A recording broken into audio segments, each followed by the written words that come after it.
Good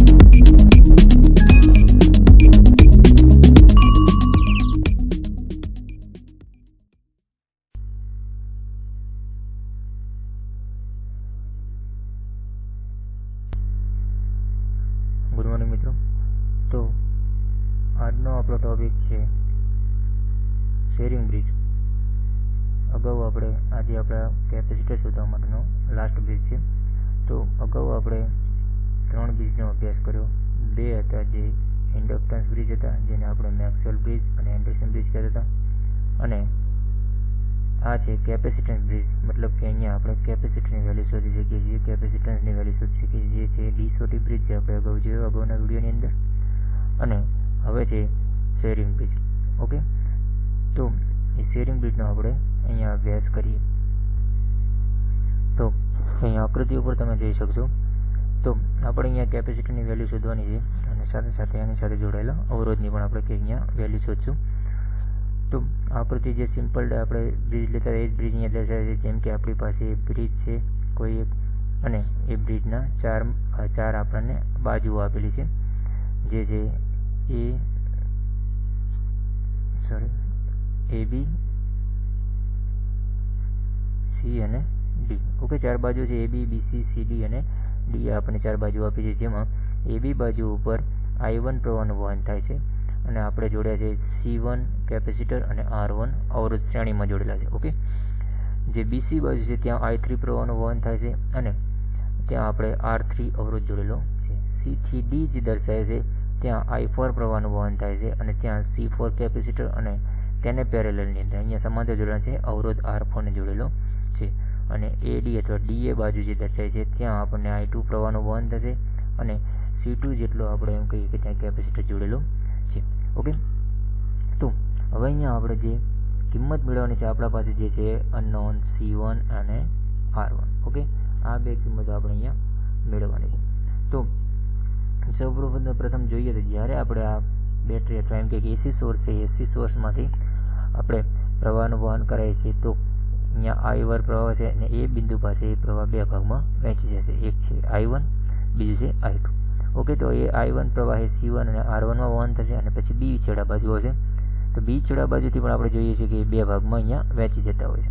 okay, આને આપણે ID પ્રવાહ કહીએ છીએ, કે જે ડિટેક્ટરમાં જતો હોય છે. ઓકે, આપણી પાસે આ ડિટેક્ટર છે, અને બીજો છે I3 જે ત્રીજી બાજુમાં જતો હોય છે. ઓકે, તો અહીંયા આપણે જાણતા હતા કે ID ની કિંમત 0 થાય જ્યારે સ્ટેબલ કન્ડિશન હોય, બંને બી અને ડી વચ્ચે આપણે એમ કે વિદ્યુત સ્થિતિમાનનો તફાવત સરખો હોય ત્યારે આપણે ID 0 મળતો હોય છે. તો એ સિચ્યુએશનમાં I3 ની કિંમત કેટલી હોય છે? I1 ના બરાબર હોય છે. એ જ પ્રમાણે અહીંયા I4 ની વાત કરીએ તો I4 આપણને કેટલો મળતો હોય છે કે આપણે એમ કહીએ છીએ I2 બરાબર કેટલો મળે?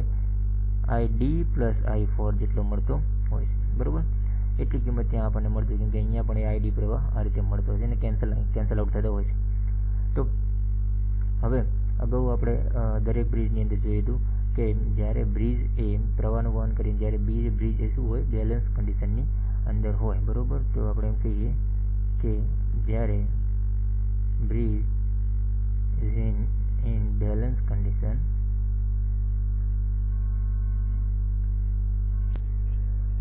બેલેન્સ કન્ડિશનમાં છે,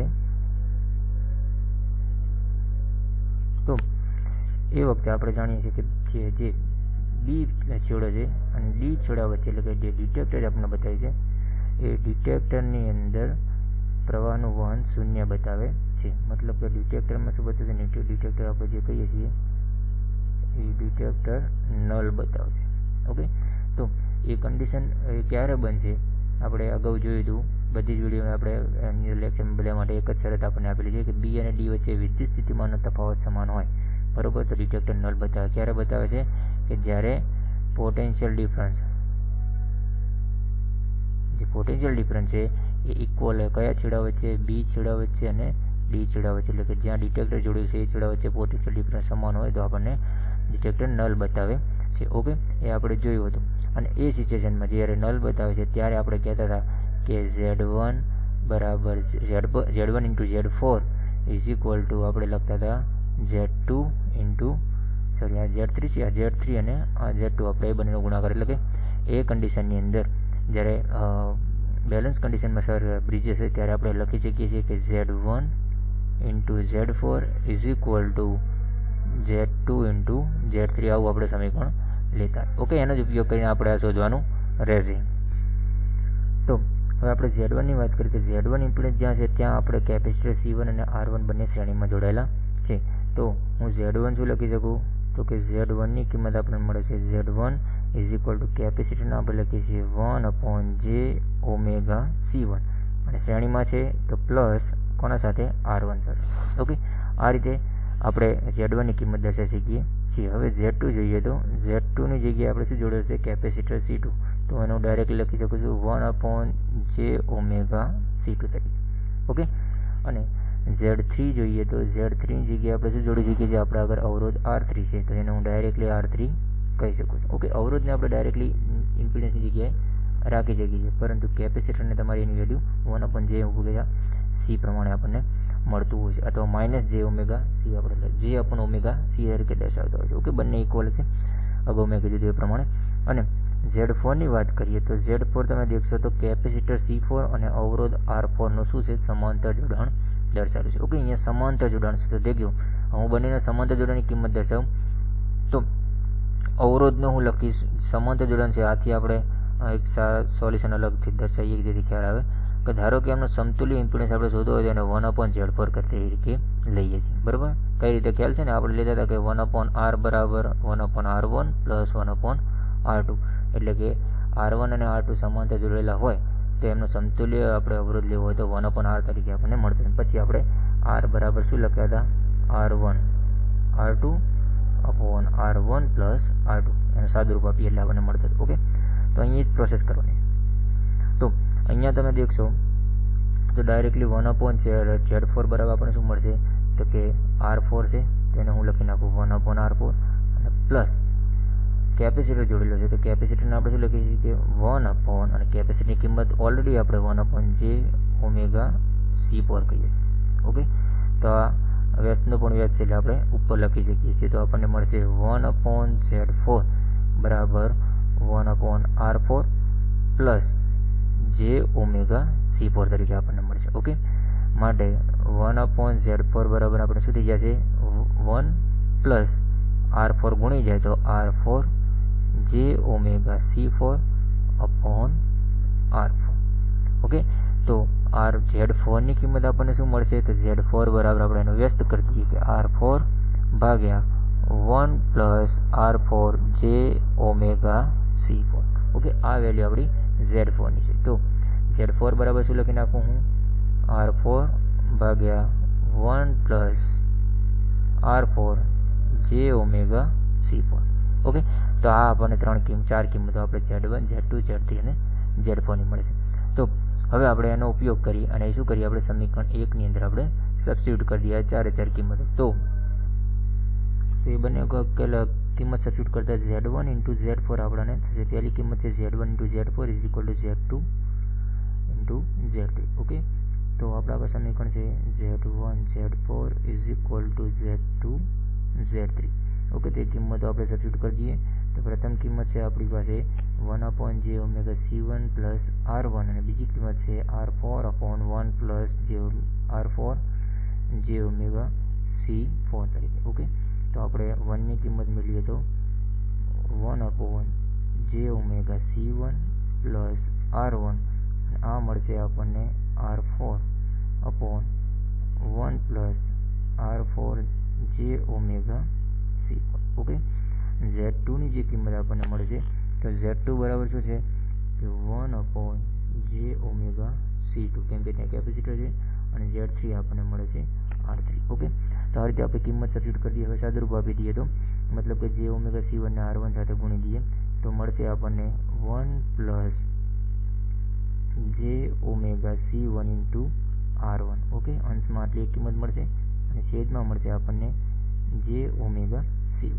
બીજા કૌંસની વાત કરીએ ત્યાં ઉપર આપણને મળશે R4 અને નીચેનો ભાગ જે મળશે એ આપણને થશે 1 પ્લસ આપણે R4 લાસ્ટમાં લખી નાખીએ J omega C4 into R4. Okay, આ રીતની આપણને કિંમત મળે છે અને આનું મલ્ટીપ્લાય આપણે અંદર કરી દઈએ તો R3 અપોન જે ઓમેગા C2 આ રીતનું આપણને એક સમીકરણ મળે છે. ઓકે, હવે ક્રોસ મલ્ટીપ્લાય કરી દઈએ તો જો 1 પ્લસ જે ઓમેગા, આપણે શરૂઆતમાં એક કામ કરી દઈએ, પહેલાં આપણે ડાબી બાજુનું સોલ્યુશન લાવી દઈએ, મતલબ કે આનો મલ્ટીપ્લાય આપણે આ કૌંસ સાથે કરી દઈએ.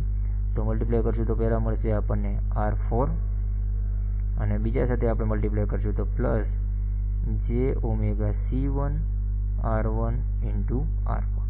ઓકે, આ રીતનું આપણે એક મલ્ટીપ્લાય કરીશું અને એ જ રીતે નીચેના ભાગનો પણ આપણે મલ્ટીપ્લાય કરી દઈએ તો જો જે ઓમેગા C1 ના કૌંસની અંદર ગુણી દઈએ તો પહેલું મળશે આપણને જે ઓમેગા C1 એક સાથે ગુણાકાર થાય છે ત્યારે, બીજું મળશે માઇનસ જે ઇન્ટુ જે સ્ક્વેર એટલે કે માઇનસ થઈ જશે એટલે મેં માઇનસ દર્શાવ્યા, ઓમેગા ઇન્ટુ ઓમેગા એટલે કે ઓમેગા સ્ક્વેર.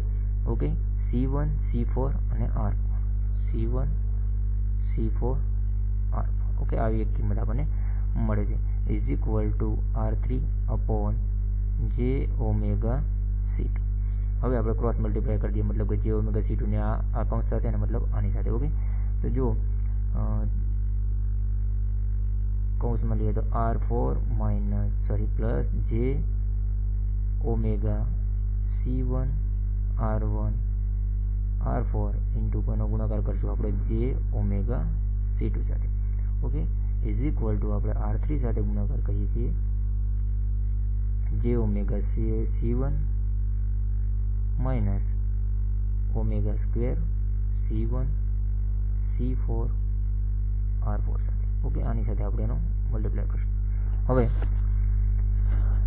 જે ઓમેગા C2 ને આપણે ગુણાકાર કરી દઈએ તો પહેલાં આપણને મળશે જે ઓમેગા C2 ઇન્ટુ R4 સાથે અને જે ઇન્ટુ જે આપણે માઇનસ થઈ જશે, ઓમેગા ઇન્ટુ ઓમેગા સ્ક્વેર થશે, C1 C2 R1 અને R4 આપણને મળે છે. ઓકે, તો C1 C2 R1 અને R4 આપણને મળે, C1 ઇન્ટુ C2 R1 અને R4 આપણને મળે. ઓકે, એ જ પ્રમાણે જમણી બાજુ જોઈએ તો પહેલાં થઈ જશે જે ઓમેગા C1 R3.